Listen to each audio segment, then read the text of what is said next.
हम कथा सुनाते राम सकल गुण धाम की, हम कथा सुनाते राम सकल गुण धाम की। ये रामायण है पुण्य कथा श्री राम की, ये रामायण है पुण्य कथा श्री राम की। जम्बूद्वीपे भरत खंडे आर्यावर्ते भारत वर्षे, एक नगरी है विख्यात अयोध्या नाम की। यह जन्म भूमि है परम पूज्य श्री राम की, यह जन्म भूमि है परम पूज्य श्री राम की। यह रामायण है पुण्य कथा श्री राम की, यह रामायण है पुण्य कथा श्री राम की। श्रीमद् वाल्मीकि रामायण भारत का स्वर्णिम महाकाव्य। श्री सीतारामचंद्राभ्या नमः। श्रीमद् वाल्मीकि रामायण। तीसरा सर्ग। लंकापुरी का अवलोकन करके हनुमान जी का विस्मित होना, उसमें प्रवेश करते समय निशाचरी लंका का उन्हें रोकना और उनकी मार से विह्वल होकर उन्हें पुरी में प्रवेश करने की अनुमति देना। ऊंचे शिखर वाले लंब त्रिकूट पर्वत पर जो महान मेघों की घटा के समान जान पड़ता था, बुद्धिमान महाशक्तिशाली कपिश्रेष्ठ पवन कुमार हनुमान ने सत्व गुण का आश्रय ले रात के समय रावण पालित लंकापुरी में प्रवेश किया।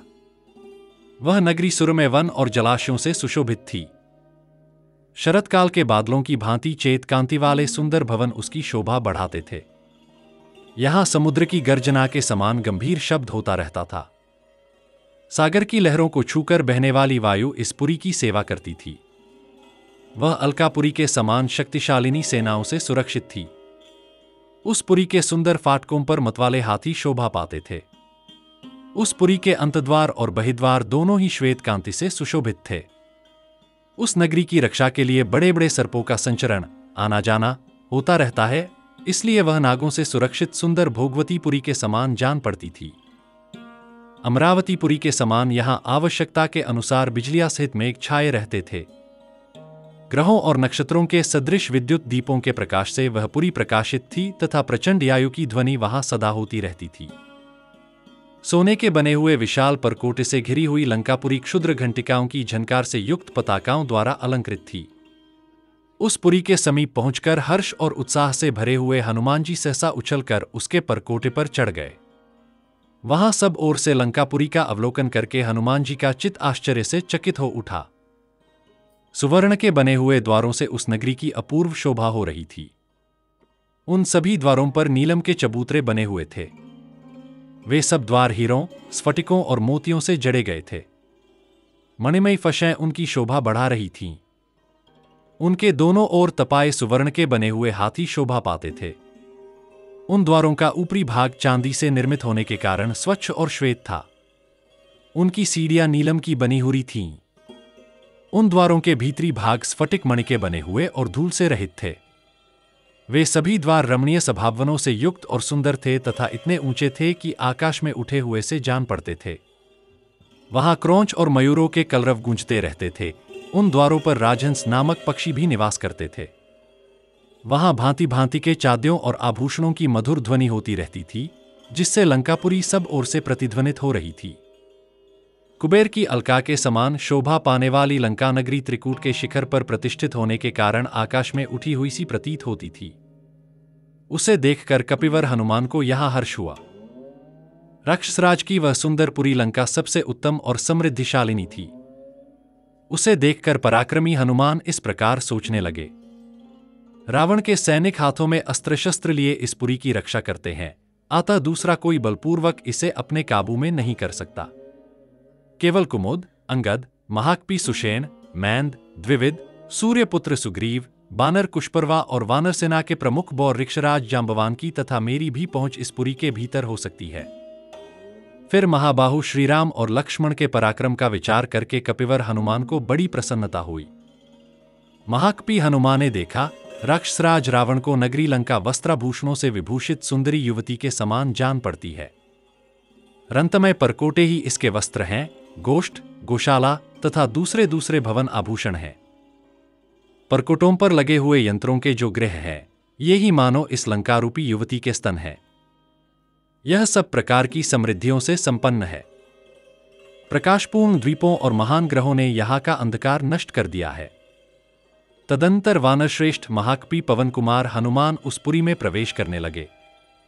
इतने में ही उस नगरी की अधिष्ठात्री देवी लंका ने अपने स्वाभाविक रूप में प्रकट होकर उन्हें देखा। वानरश्रेष्ठ हनुमान को देखते ही रावण पालित लंका स्वयं ही उठ खड़ी हुई। उसका मुंह देखने में बड़ा विकट था। यह उन वीर पवन कुमार के सामने खड़ी हो गई और बड़े जोर से गर्जना करती हुई उनसे इस प्रकार बोली, वंचारी वानर, तू कौन है और किस कार्य से यहां आया है? तुम्हारे प्राण जब तक बने हुए हैं तब तक ही यहां आने का जो यथार्थ रहस्य है उसे ठीक ठीक बता दो। वानर, रावण की सेना सब ओर से इस पुरी की रक्षा करती है, अतः निश्चय ही तू इस लंका में प्रवेश नहीं कर सकता। तब वीरवर हनुमान अपने सामने खड़ी हुई लंका से बोले, क्रूर स्वभाव वाली नारी, तू मुझसे जो कुछ पूछ रही है उसे मैं ठीक ठीक बता दूंगा, किंतु पहले यह तो बता, तू है कौन? तेरी आंखें बड़ी भयंकर हैं। तू इस नगर के द्वार पर खड़ी है। क्या कारण है कि तू इस प्रकार क्रोध करके मुझे डांट रही है?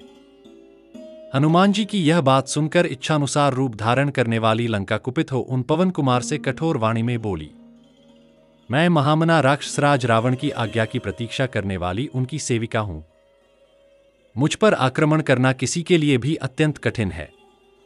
मैं इस नगरी की रक्षा करती हूं। मेरी अवहेलना करके इस पुरी में प्रवेश करना किसी के लिए भी संभव नहीं है।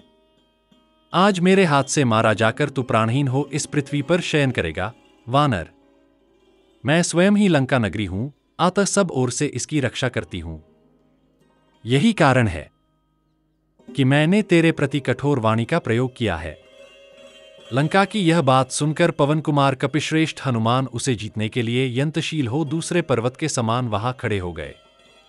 लंका को विकराल राक्षसी के रूप में देखकर बुद्धिमान वानर शिरोमणि शक्तिशाली कपिश्रेष्ठ हनुमान ने उससे इस प्रकार कहा, मैं अट्टालिकाओं, परकोटों और नगर द्वारों सहित इस लंका नगरी को देखूंगा। इसी प्रयोजन से यहां आया हूं। इसे देखने के लिए मेरे मन में बड़ा कौतूहल है। इस लंका के जो चन, उपवन, कानन और मुख्य मुख्य भवन हैं, उन्हें देखने के लिए ही यहां मेरा आगमन हुआ है। हनुमान जी का यह कथन सुनकर इच्छानुसार रूप धारण करने वाली लंका पुनः कठोर वाणी में बोली, खोटी बुद्धि वाले नीच वानर राक्षसेश्वर रावण के द्वारा मेरी रक्षा हो रही है। तू मुझे परास्त किए बिना आज इस पुरी को नहीं देख सकता। तब उन वानर शिरोमणि ने उस निशाचरी से कहा, भद्रे, इस पुरी को देखकर मैं फिर जैसे आया हूं उसी तरह लौट जाऊंगा। यह सुनकर लंका ने बड़ी भयंकर गर्जना करके वानर श्रेष्ठ हनुमान को बड़े जोर से एक थप्पड़ मारा। लंका द्वारा इस प्रकार जोर से पीटे जाने पर उन परम पराक्रमी पवन कुमार कपिश्रेष्ठ हनुमान ने बड़े जोर से सिंहनाद किया। फिर उन्होंने अपने बाएं हाथ की अंगुलियों को मोड़कर मुट्ठी बांध ली और अत्यंत कुपित हो उस लंका को एक मुक्का जमा दिया। उसे स्त्री समझकर हनुमान जी ने स्वयं ही अधिक क्रोध नहीं किया, किंतु उस लघु प्रहार से ही उस निशाचरी के सारे अंग व्याकुल हो गए। वह सहसा पृथ्वी पर गिर पड़ी। उस समय उसका मुख बड़ा विकराल दिखाई देता था। अपने ही द्वारा गिराई गई उस लंका की ओर देखकर और उसे स्त्री समझकर तेजस्वी वीर हनुमान को उस पर दया आ गई। उन्होंने उस पर बड़ी कृपा की। उधर अत्यंत उद्विग्न हुई लंका उन वानरवीर हनुमान से अभिमान शून्य गदवाणी में इस प्रकार बोली, महाबाहो, प्रसन्न होइए। कपिश्रेष्ठ, मेरी रक्षा कीजिए। सौम्य महाबली सत्व गुणशाली वीर पुरुष शास्त्र की मर्यादा पर स्थिर रहते हैं। शास्त्र में स्वी को अवध्य बताया है, इसलिए आप मेरे प्राण न लीजिए। महाबली वीर वानर, मैं स्वयं लंकापुरी ही हूं।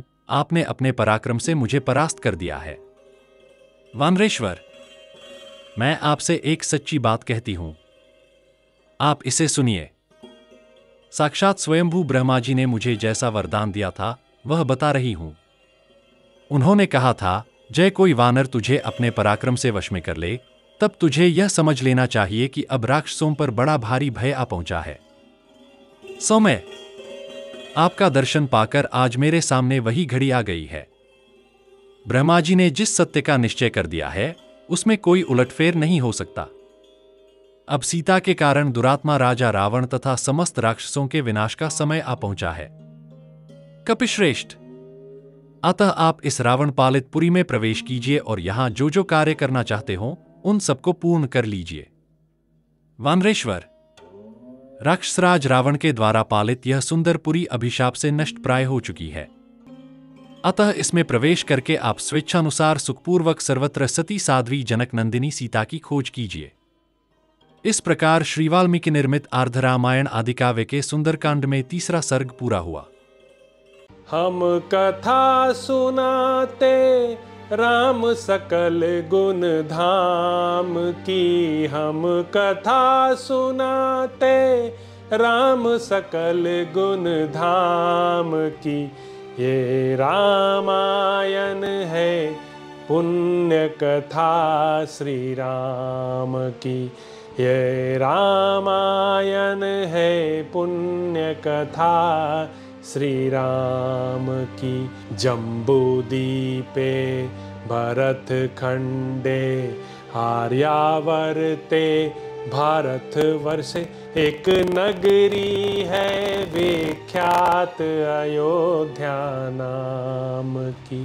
यह जन्म भूमि है परम पूज्य श्री राम की, यह जन्म भूमि है परम पूज्य श्री राम की।